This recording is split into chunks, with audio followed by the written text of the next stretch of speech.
Selamat pagi Bapak Ibu semuanya. Kita berkumpul kembali, bersekutu kembali, beribadah kembali di dalam ibadah online di awal bulan Oktober ini. Sebelum kita menerima firman Tuhan, mari kita sama-sama datang kepada Tuhan.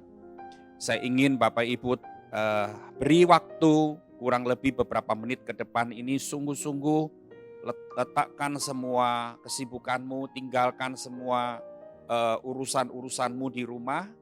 Ya, mungkin ada beberapa urusan masih harus ini itu, tapi letakkan semua. Mari kita fokus kepada Tuhan. Kita beri tempat yang terbaik bagi firman Tuhan dan kita menghargai kehadiran Tuhan di tempat kita masing-masing. Mari kita berdoa. Bapa, kami bersyukur dari bulan ke bulan sampai bulan Oktober di awal ini kami tetap merasakan kebaikan Tuhan, kami tetap merasakan penyertaan Tuhan sampai hari ini. Terima kasih Tuhan, sebentar kami mau kembali belajar firman-Mu lagi. Kami tetap mau menghargai firman-Mu dan kami letakkan di tempat yang terutama dalam hati kami. Kami mau tinggalkan semua urusan kami mau lepaskan semua masalah kami, dan kami mau fokus kepada Tuhan. Karena kami tahu ketika kami fokus kepada Tuhan, bukan fokus kepada masalah, bukan fokus kepada hal-hal yang menyibukkan kami, maka kami akan melihat hal-hal yang Tuhan kerjakan dalam hidup kami, sungguh tidak terduga itu Tuhan. Terima kasih Bapak, terima kasih. Berbicaralah Tuhan melalui hamba-Mu, sehingga kami masing-masing menerima firman-Mu dan kami diubahkan oleh firman-Mu. Terima kasih Bapak, urapan-Mu nyata atas kami. Di tempat kami masing-masing pun, kami tahu di rumah kami yang kecil sekalipun, mungkin saat ini kami sedang beribadah di kamar kami, di situ pun kami tahu Tuhan ada di sana. Dan kami percaya kehadiran-Mu membawa damai, membawa sukacita. Haleluya dalam nama Yesus. Amin. Shalom Bapak Ibu semuanya, kita kembali hadir di ibadah online ini, ya. Kita berkumpul kembali di dalam hadirat Tuhan. Dan kita tahu hadirat Tuhan itu tidak bisa dibatasi dengan tempat atau apapun. Dimanapun hadirat Tuhan bisa melawat kita. Di bulan Oktober ini, kekasih Tuhan, di bulan Oktober ini kita belajar tentang transformation in character. Perubahan di dalam karakter. Ya saudara. Apa sih karakter itu? Saudara, karakter berasal dari kata Yunani, yaitu charasein. Ya, charasein artinya menggores, mencoret, menggaris. Itu arti karakter dalam bahasa Yunani itu menggores, mencoret, menggaris. Jadi karakter itu artinya adalah goresan yang dilakukan berulang-ulang, ya. Karakter itu dibentuk dari lingkungan keluarga atau masyarakat. Jadi saudara begini, kata goresan, kata menggores, mencoret, menggaris itu artinya gini. Seorang anak ya yang diperlakukan oleh orang tuanya dengan tidak baik, yang tindakan-tindakan yang negatif itu menggores jiwanya, menggores hatinya, dan itu akan membuat sebuah karakter. Nah saudara, ataupun kalau orang tua memperlakukan anak itu dengan baik, itu pun menggores jiwanya dan menggaris jiwanya, membentuk jiwanya, dan karakternya akan timbul menjadi karakter yang baik pasti. Itu arti karakter. Ya. Ketika seorang anak dilahirkan ke dunia, dia sudah membawa goresan atau coretan dalam tanda kutip, coretan tertentu dalam jiwanya. Karena karakter itu juga dipengaruhi dengan gen, dengan turun-menurun dari orang tuanya, saudara. Jadi karakter dasar itu sudah ada. Ya, karakter dasar itu sudah ada.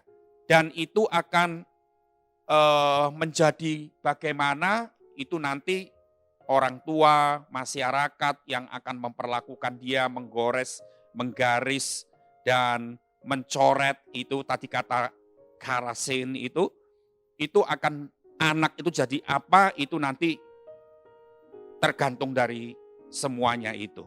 Nah, kita akan lihat sebentar di dalam kitab 2 Korintus 5 ayat yang ke-17. Tadi saya katakan ada satu tema yang kita pelajari adalah perubahan karakter. Selama bulan Oktober ini jangan pernah lupa kita belajar tentang perubahan karakter. Saudara jangan pernah bilang bahwa karakter aja kok harus dirubah. Ya, yang penting itu bukan karakter. Yang penting itu orang bisa kerja, kaya, sukses. Sekali lagi saya garis bawahi kata-kata ini. Banyak orang di dunia ini tidak mengerti tentang karakter. Karakternya tidak pernah diperbaiki, tidak pernah dirubah.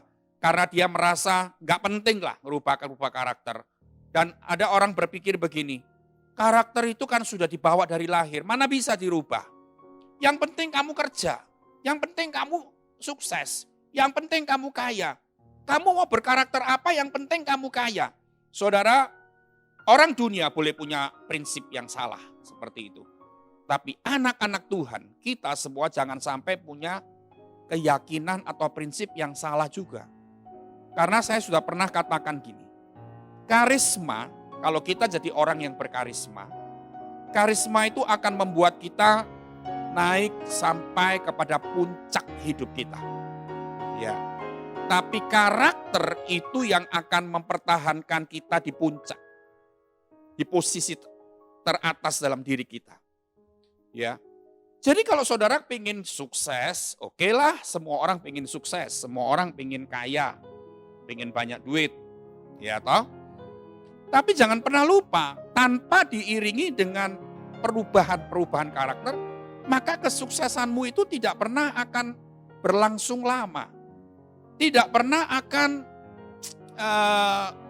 posisimu yang sukses itu tidak pernah akan berlangsung langgeng.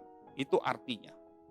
Jadi betapa pentingnya seseorang itu berubah terus dari hal satu ke hal yang lain menjadi lebih baik lagi.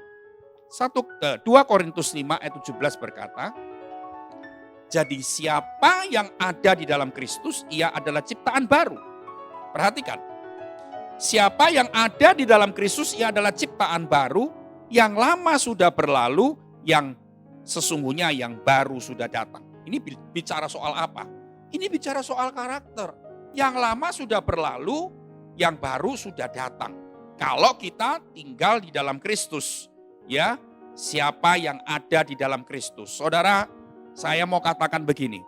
Mungkin saudara menolak ayat ini. Dalam hatimu berkata begini, banyak orang Kristen tapi sifatnya tidak pernah berubah, karakternya tidak pernah berubah. Ya, dan akhirnya dia juga pernah alami kesuksesan, jatuh.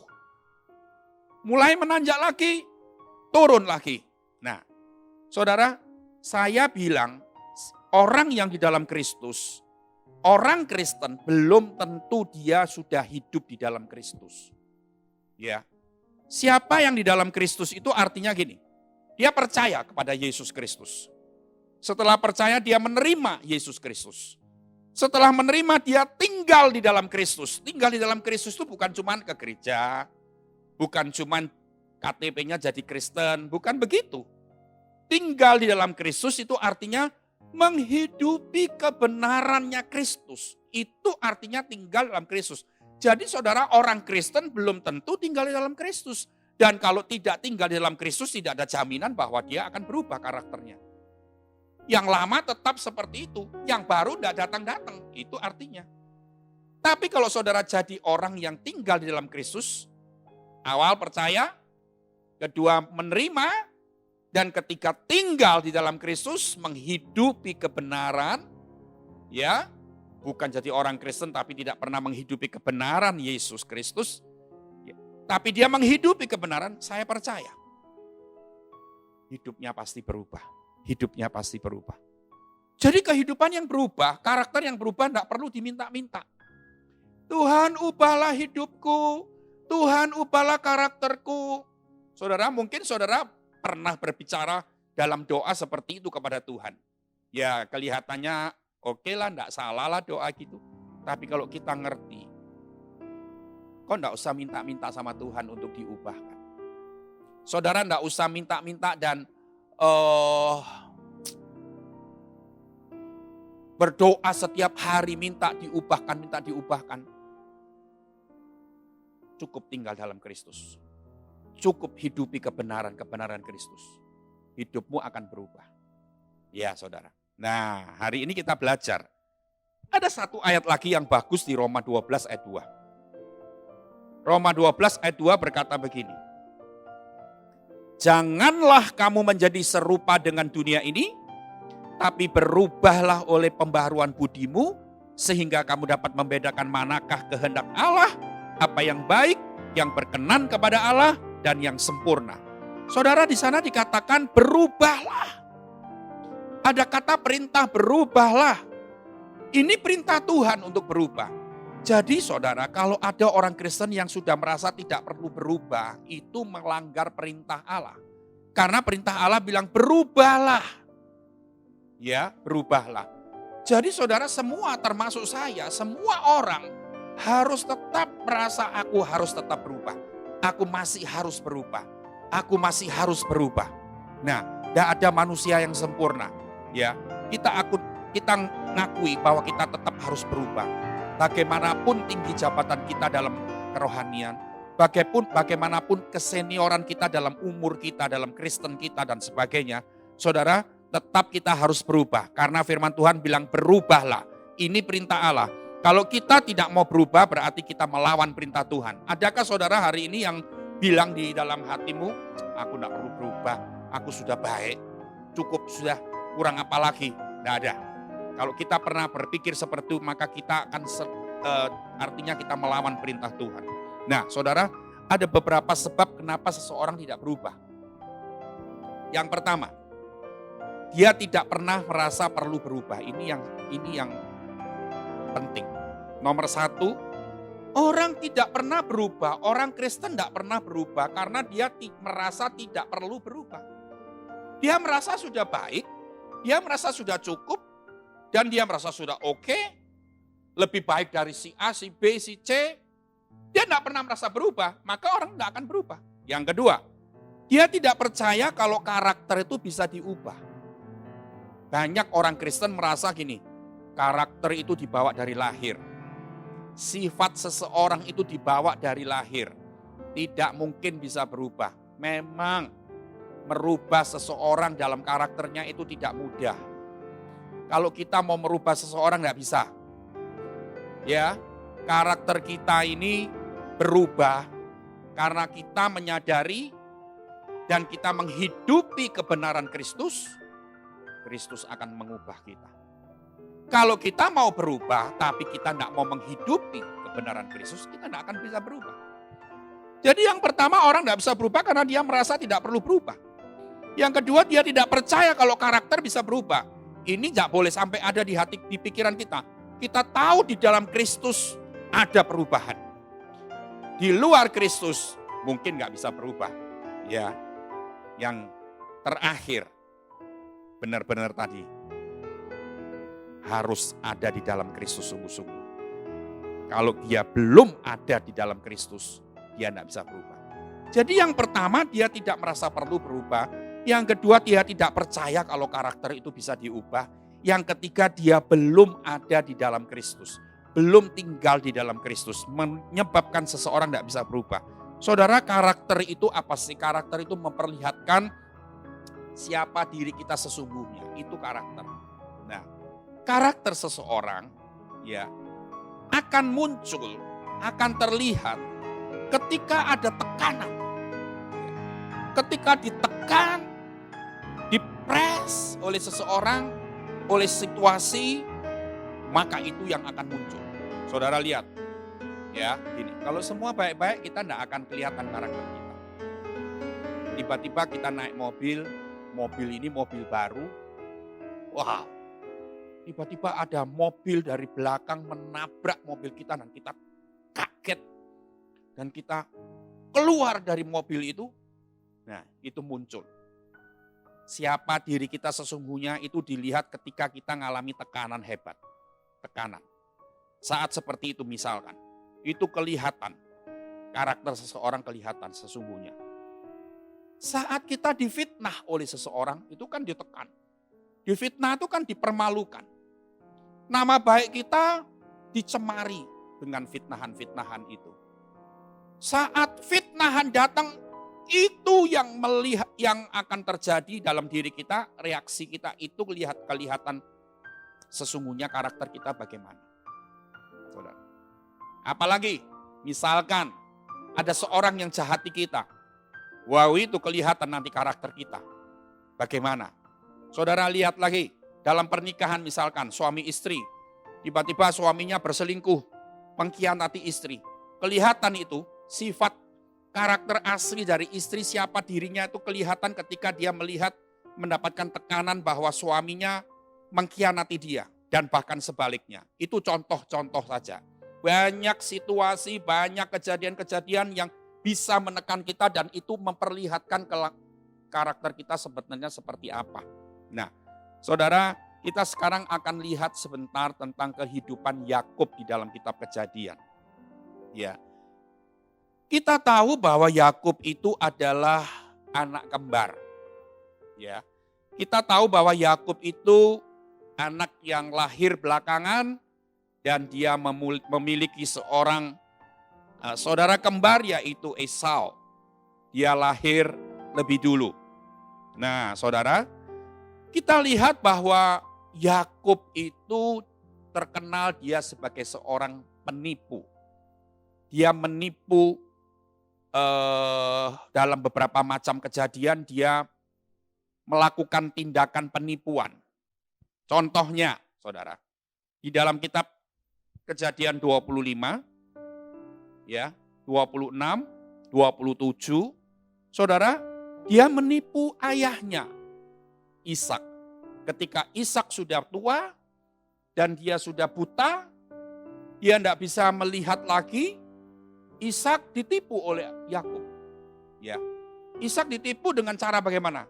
Ya, karena Yakub ini kan dia ini anak kedua, maksudnya dalam anak kembar itu dia lahir belakangan, anak sulungnya itu Esau. Jadi waktu dulu anak sulung ini mendapatkan berkat, anak sulung ini berkat yang luar biasa, lebih daripada anak bungsu.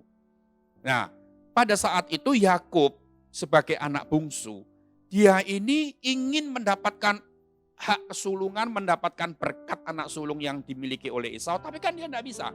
Dia lahir belakangan.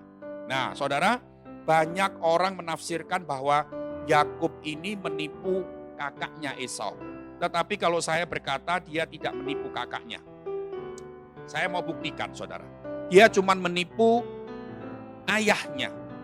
Karena begini, dia tidak menipu kakaknya. Karena begini, mulai ayat pasal 25 ayat 29. Mulai saya mau baca. Kejadian 25-29 berkata pada suatu kali Yakub sedang memasak sesuatu, lalu datanglah Esau dengan lelah dari padang. 30. Kata Esau kepada Yakub, berikanlah kiranya aku menghirup sedikit dari yang merah-merah itu, karena aku lelah. Nah, Yakub kan sedang masak. Ya, masak kacang merah. Gitu kan? Lalu ayat 30 Esau bilang, berikanlah aku menghirup. Ya. Menghirup sedikit dari yang merah-merah itu karena aku lelah. Jadi artinya dia ingin yang berbau sedap-sedap begitu. Itulah sebabnya namanya disebutkan Edom. 31. Tetapi kata Yakub berkata begini. Yakub berkata begini.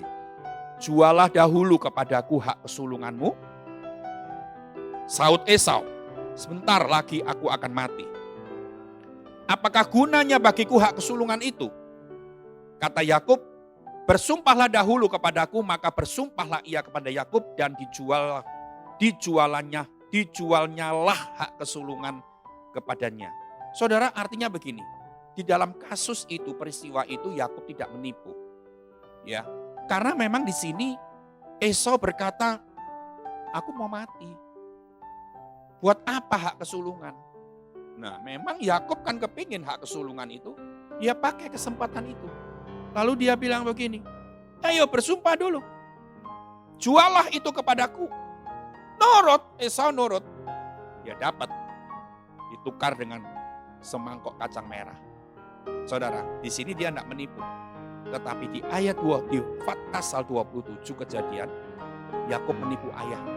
Dia pakai jubah berbulu dan dia seolah-olah bersikap jadi Esau yang minta hak kesulungan, berkat kesulungan kepada bapaknya yang sudah buta. Di situ dia menipu. Nah, saudara, sifat bohong Yakub itu ternyata diajarkan oleh Ribka, ibunya. Ibunya yang atur skenario semuanya sampai akhirnya semuanya jatuh kepada Yakub. Nah, saudara, kita bisa berubah ya. Pasti saudara ingin berubah, hidupmu, karaktermu pasti ingin berubah. Kalau kita menyadari dulu bahwa kita ini punya karakter yang kurang baik. Jangan pernah berkata, aku ini sudah baik. Kalau saudara merasa sudah baik, berarti saudara belum baik. Orang yang punya karakter yang baik, dia tidak pernah merasa dirinya ini baik. Dia tidak pernah merasa dirinya cukup dan tidak perlu berubah. Tadi saya berkata. Tapi kalau saudara berkata, aku ini baik, kamu yang tidak baik, itu berarti saudara belum baik. Justru saudara yang perlu berubah. Jadi saudara bisa berubah, sadari dulu. Ada hal-hal yang kurang dari hidup kita. Yang kedua, kita benar-benar hidup di dalam Kristus. Menghidupi kebenarannya. Nah saudara, dan saya mau katakan begini. Untuk kita bisa berubah, jangan sampai kita merasa begini, Tuhan ubahlah diriku. Seolah-olah Tuhan yang punya peran penting 100% sehingga kita bisa berubah. Salah. Ya saudara, salah itu. Artinya begini, kita mau berubah, tinggal dalam Kristus benar-benar, menghidupi kebenaran Kristus dari hari ke hari, Tuhan akan ubah. Tapi kalau kita tidak pernah mau hidup di dalam Kristus, kita tetap mau hidup di dalam kedagingan kita mau tetap hidup di dalam hawa nafsu kita tetap hidup di dalam karakter kita yang jelek. Lalu kita bilang, Tuhan kok tidak mengubah aku? Seolah-olah kita menuding Tuhan yang salah. Bukan. Itu bukan tanggung jawabnya Tuhan. Kita berubah itu dari diri kita sendiri. Sadar dulu. Kita mau berubah. Tinggal dalam kebenaran Kristus. Yesus yang mengubah hidup kita. Nah saudara, jadi jangan pernah suruh Tuhan untuk mengubah kita. Jangan. Ya, kita akan lihat perubahan karakter itu dimulai dari hati ternyata saudara. Saya mau berkata, saya mau bacakan beberapa ayat di dalam Matius 12:34. Ya. Matius 12 ayat yang ke-34. Ayat ini menunjukkan bahwa perubahan itu semua harus dimulai dari hati. Karena apa? Karena hati ini tempat di mana Tuhan bertakhta dan memerintah hidup kita. Hati ini tempat Tuhan memerintah, bertakhta, dan dia menguasai hati kita, dia memerintah hidup kita. Ini hati. Nah, semuanya dimulai dari hati. Matius 12 ayat yang ke-34 berkata, hai kamu keturunan ular beludak, bagaimanakah kamu dapat mengucapkan hal-hal yang baik, sedangkan kamu sendiri jahat? Karena yang diucapkan mulut meluap dari hati. Nah ini, 35. Orang yang baik mengeluarkan hal-hal yang baik dari perbendaharaannya yang baik, dan orang yang jahat mengeluarkan hal-hal yang jahat dari perbendaharaannya yang jahat. Jadi artinya saudara semua dimulai dari hati. Matius 15 ayat 19. Saya mau baca lagi. Matius 15 ayat 19. Karena dari hati timbul segala pikiran jahat, pembunuhan, perzinahan, percabulan, pencurian, sumpah palsu, dan hujat. Dari mana asalnya? Dari hati. Sebab itu saudara, bagaimana caranya? Serahkan hatimu pada Tuhan. Caranya nyerahkan gimana? Caranya gini, serahkan hatiku kepada Tuhan. Tuhan, tak serahkan hatiku. Engkau yang menguasai hatiku. Engkau yang memerintah hatiku. Engkau yang memerintah hidupku. Nah, saudara lihat. Jadi kalau gini, kita dijahati orang, kita difitnah, malu kan kita. Lalu kita mau balas dia dengan balas dendam. Kita fitnah dia lagi. Kita berkata-kata yang negatif tentang orang itu. Saudara ingat, sebelum melakukan, ini kira-kira perintah Tuhan, yang Tuhan memerintah di hati kita. Kan tadi saya bilang, semua dimulai dari hati. Serahkan penguasaan hidupmu itu kepada Tuhan. Yang memerintah hidupmu kepada Tuhan. Jadi artinya kalau kita mau balas dendam, saudara harus tahu. Ini Tuhan yang memerintah apa hawa nafsu kita yang memerintah. Kalau kita mikir gitu, oh iya ya. Tuhan gak pernah memerintah kita membalas dendam. Kita tidak pernah memerintah, Tuhan tidak pernah memerintah kita untuk menjelek-jelekan orang. Maka kalau bukan Tuhan yang memerintah, kita stop dan tidak lakukan. Tapi Tuhan akan memerintah kita, berkati orang ini. Doakan orang itu. Kita sadar, kalau kita suruh berdoa untuk orang yang menfitnah kita, ini perintah siapa kira-kira? Perintah hawa nafsu? Oh enggak mungkin. Oh ini perintah Tuhan, lakukan. Lakukan itu. Nah saudara, ketika saudara dijahati oleh seseorang, saudara marah besar. Ya saudara, sebelum marah saudara pikir gini. Tuhan yang dalam hatiku pernah nggak merintah kita untuk marah kepada seseorang? Saudara, kalau kita menyadari bahwa, oh kalau Tuhan yang memerintah dalam hatiku, dia tidak pernah memerintah kita untuk marah besar. Maka kita stop. Nah saudara, kita menyerahkan hati kita. Karena semuanya dimulai dari hati. Saudara, saya akan menceritakan ada satu kejadian. Ya. Pada suatu hari ada sepasang suami istri orang kaya raya. Rumahnya mewah besar. Saudara. Dan dia hidup berdua dengan harmonis, dengan bahagia. Ya. Ketika dia makan bersama suami dan suami istri itu bersama makan di atas di sekeliling meja makannya, makanannya macam-macam. Tiba-tiba ada bel di luar, saudara. Ada seorang yang datang. Maka istrinya ini keluar, membuka pintu. Dan dia melihat, oh ternyata yang datang tuh seorang gembel, seorang miskin, dan seorang yang berbau tidak enak, berbau busuk. Dia bilang gini, Bu saya sudah 1 minggu tidak bisa makan.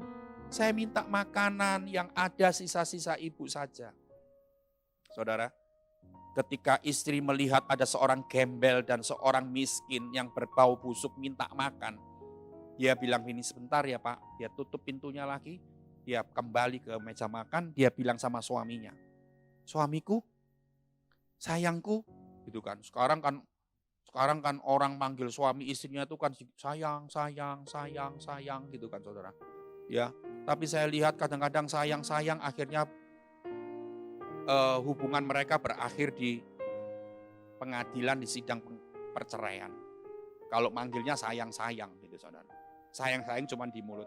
Sama, ibu ini bilang gini, sayangku ada seorang gembel yang datang di depan, dia minta makan. Aku kasih makan ya. Istri bertanya sama suaminya. Suaminya bilang gini, gak usah.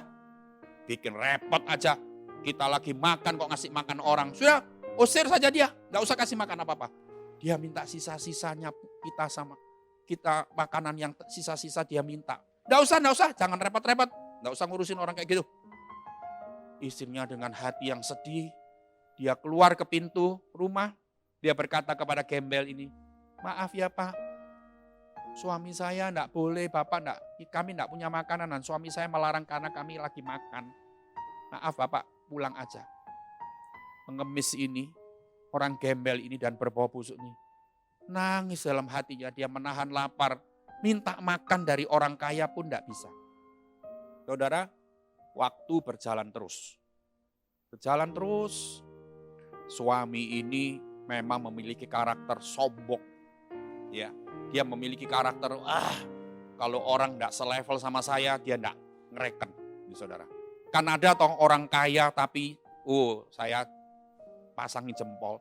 Orang kaya tapi humble banget, rendah hati banget saudara. Dia dengan orang miskin itu tidak ada jarak rasanya. Dia dengan orang-orang yang tidak selevel status ekonominya dia bisa membaur. Dia tidak ada rasa congkak, tidak ada rasa tinggi hati, tidak ada rasa sombong. Tapi saya kadang-kadang melihat ada orang belum kaya dia sudah jaga jarak.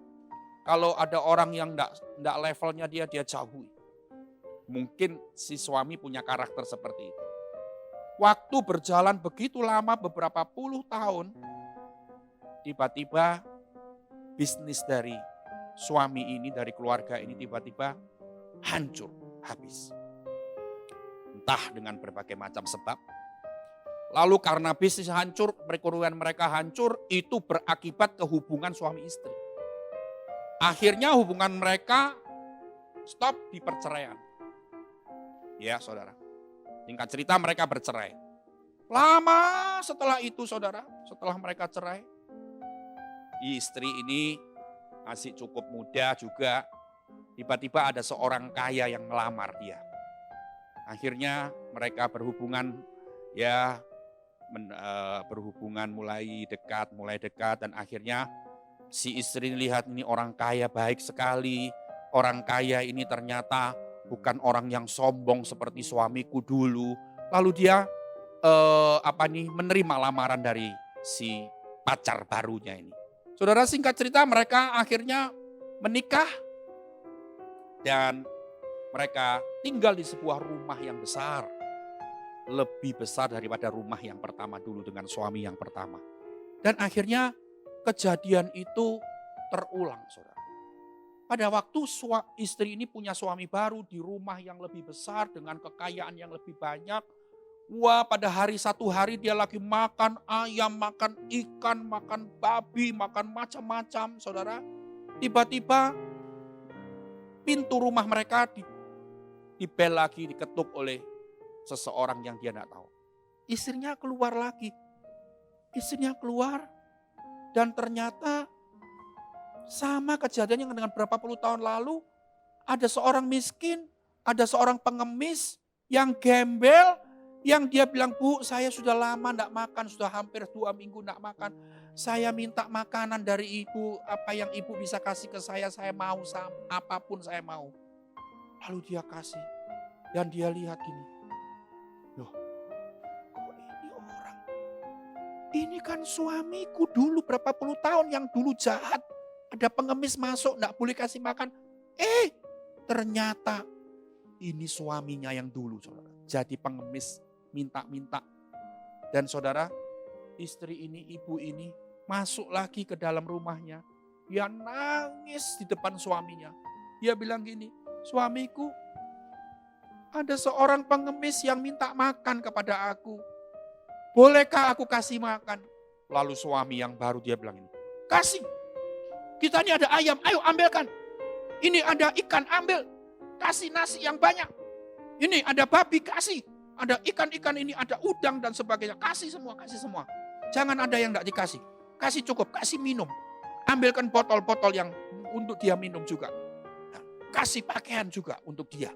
Itu ada baju-bajuku yang sudah tidak muat lagi. Kasih ke dia."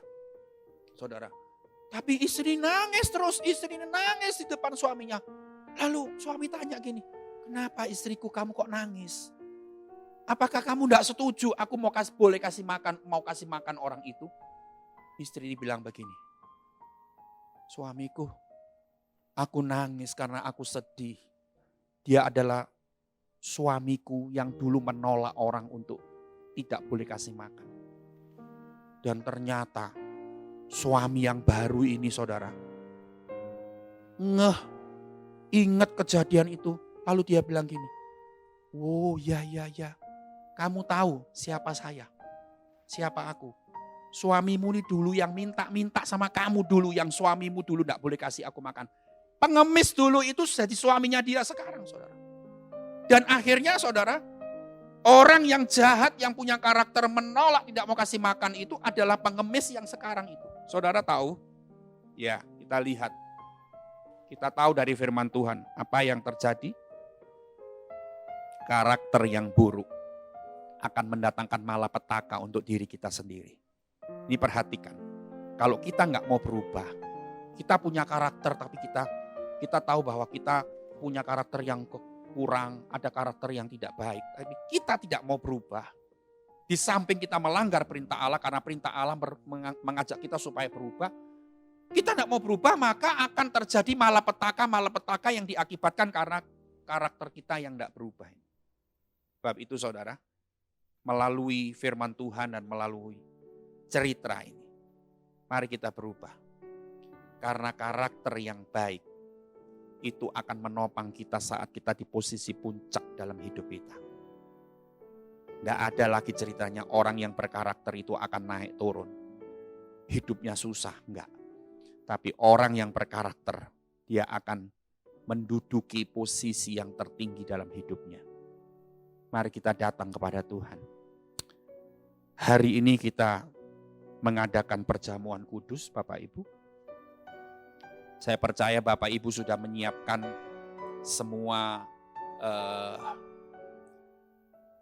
tubuh Kristus dan darah Kristus. Walaupun saudara tidak bisa ambil di gereja, tapi saya tahu pasti saudara sudah menyiapkan sirup atau teh, atau roti tawar, atau biskuit crackers di rumah masing-masing. Nah, saudara mari kita datang kepada Tuhan. Sebelum kita makan dan minum bersekutu dengan tubuh dan darah Kristus, kita menyanyi satu lagu. Lagu ini berkata, ujilah aku Tuhan. Cobalah aku Tuhan. Selidiki hatiku dan batinku. Orang yang mau berubah karakter, dia tidak mau menutup diri di hadapan Tuhan. Justru dia bilang ini, Tuhan, ujilah aku. Karena kalau kita mau berubah, kita jadi orang yang mau sabar, kita harus diuji. Diuji dengan apa? Kita dihadapkan dengan fitnahan.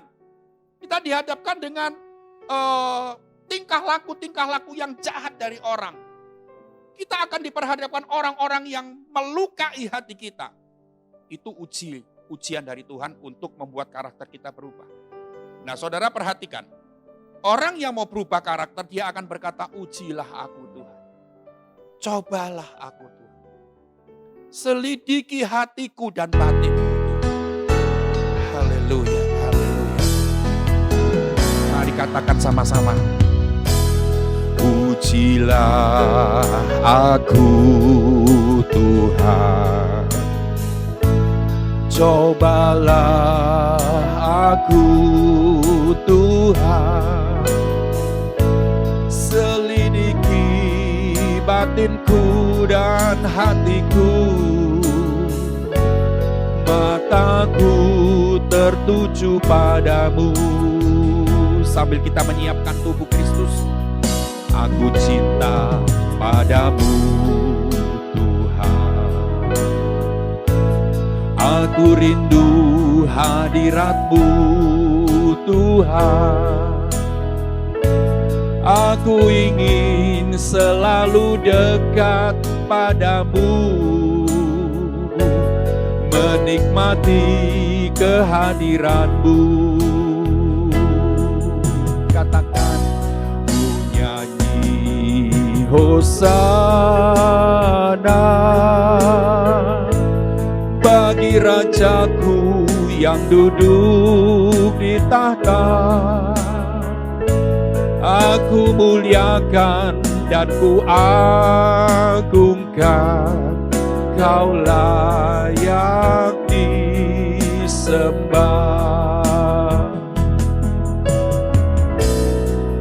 Nyanyi Hosana bagi Rajaku yang duduk di tahta. Aku muliakan dan ku agungkan, Kau layak disembah.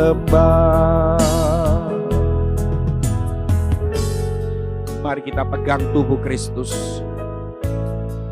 Mari kita sadari bahwa diri kita harus berubah. Diri kita butuh untuk berubah. Jangan pernah merasa diri kita sudah cukup, tidak perlu berubah. usia berapapun engkau hari ini, jabatan apapun kau di gereja, dan sesukses apapun kau di dunia atau segagal apapun engkau lagi alami, tapi mari katakan kepada Tuhan, pujilah aku. Aku mau berubah Tuhan. Saudara, naikkan tubuh Kristus dengan tangan kananmu ke atas. Haleluya. Seperti engkau Tuhan, yang mengalami tekanan-tekanan yang hebat dalam hidupmu, tapi ternyata yang keluar dari hidupmu adalah kebaikan, adalah kelemah lembutan, adalah kesabaran.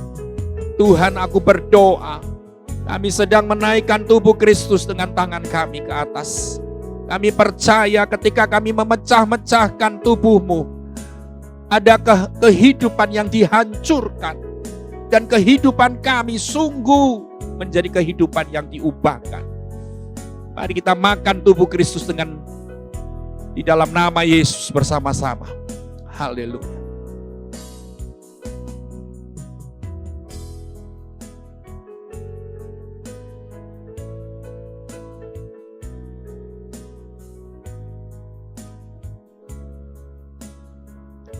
Kita naikkan darah Kristus dengan tangan kita ke atas. Haleluya.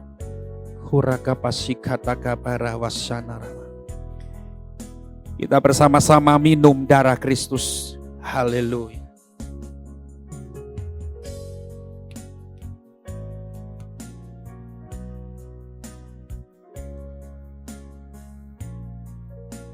Di dalam nama Yesus. Haleluya.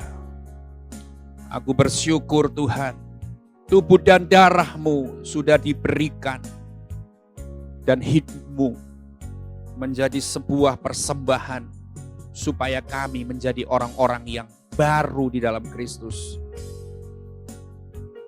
Katakan, bagi Rajaku yang duduk di tahta, aku muliakan dan kuagungkan, Kau layak disembah.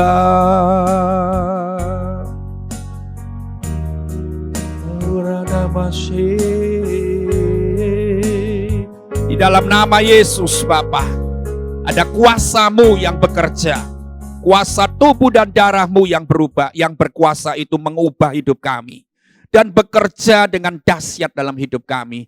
Terima kasih Bapa, terima kasih, kami percaya melalui firman-Mu pagi ini, melalui tubuh dan darah-Mu pagi ini, kami sungguh menjadi ciptaan baru di dalam Kristus. Haleluya, dalam nama Yesus. Semua katakan amin.